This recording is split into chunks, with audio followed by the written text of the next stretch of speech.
everybody, Kelly Marcus with Pampered Chef here, and tonight I am doing a spaghetti squash lasagna, I guess you could say.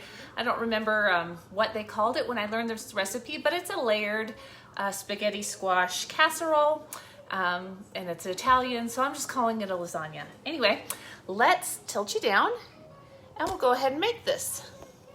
All right, in my bowl here, I have two spaghetti squash halves that I've already prepared. I did these in my quick cooker. You could roast them in your oven if you'd like. You need to cut it in half lengthwise, and I used my scoop loop here to scoop out all the seeds into the trash. And then, like I said, you could roast it. I put mine in my quick cooker with about a cup of water for 12 minutes. And as you can see, it is all ready to go. So I'm just gonna scrape this out. I guess I could have explained that while I was scraping here. I'm using this scoop loop. You can use a spoon, but I really do love this. This is great for Halloween time, for doing pumpkins and all kinds of squash. It's great for scooping out peppers. This thing is still a little bit hot, so if you see me moving around, that's why. I did let it cool a bit, but it's still a little bit warm on my hands. You want to make sure it's nice and cool before you start handling it.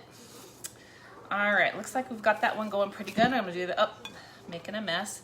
I'm gonna do the other one really quick, and then we'll start our layering. And you can just scrape that all the way down to the peel or rind or whatever you want to call it there.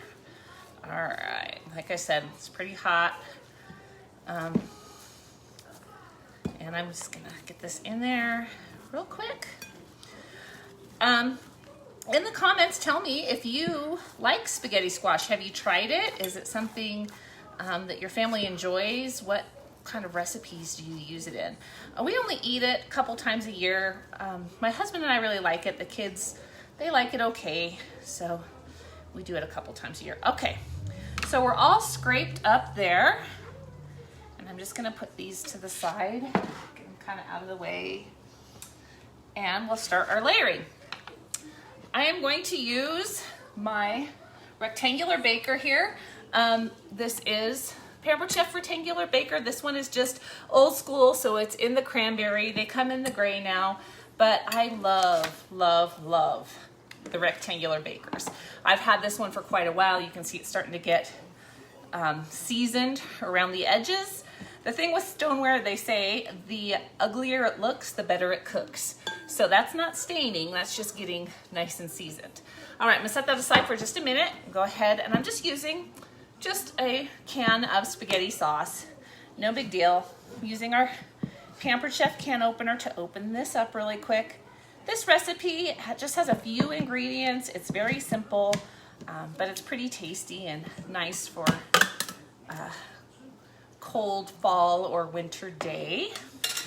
It's kind of overcast and cold today, so I thought this would be good. All right, so I'm just gonna dump just a little bit of this in the bottom of my pan to get us started. This just kind of helps from sticking too much on the bottom, and also just with keeping our layers nice and moist. So I'm gonna start there, and now we're gonna put in about half of our spaghetti squash here on the bottom and just layer it all. So this is the bottom, of course, of our lasagna, our bottom layer. Instead of pasta, we're using the spaghetti squash. So this is a nice recipe if you're trying to get away from eating a lot of pasta. All right, so we have that, and the next thing we're gonna do is I have, in my pan here, I have browned a pound of Italian sausage, and we're gonna sprinkle about half of that in there now, because we're gonna do 2 layers, and I wanna make sure I've got a little bit in each layer.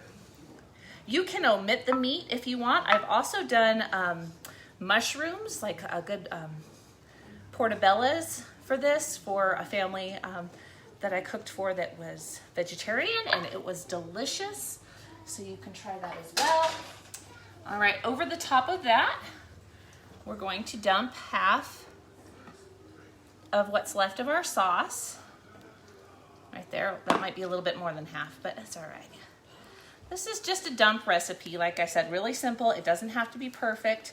I'm using my mix and scraper to kind of just spread it out a little bit so we get it to both sides. You could also like put your sauce in with your meat and do it that way. Whichever way works best for you. Now I'm using some Italian seasoning. I'm just gonna sprinkle a little bit on the top. If you've been watching me for a while now, you know I don't use a whole lot of measurements sometimes, so we just, you know, sprinkle until our ancestors tell us to stop. All right, and the next layer we have is some mozzarella cheese. I'm just using the pre-shredded kind this time. This is a bag with 2 cups, so we're just gonna put like 1 cup here for our first layer. And then we're gonna just start our second layer. So, hands in, spreading this out. You could use tongs if you want. My hands are clean and washable, so I'm just using my hands. All right, got that all in there. Let me rinse my hands really quick before we go to the next layer. And we're just gonna do this all over again. So, back to our meat that I browned in our stainless non-stick pan here. I just love this. I don't know if you guys have seen these, but we have a non-stick coating now in our stainless steel, so you get the advantages of both kinds of cookware in this one pan, and I just love it. When it came out, I was so excited, and I use it all the time. You get really great sears on it that you like to have with your stainless, yet it cleans up really easy. All right, last layer. Dump this on here. I didn't leave as much as I wanted to. That's one of the problems with not measuring things out and just eyeing it out, but it'll still work. It's still gonna be good. Get my mix and scraper in there and get every last bit of sauce. There. Last little bit of cheese.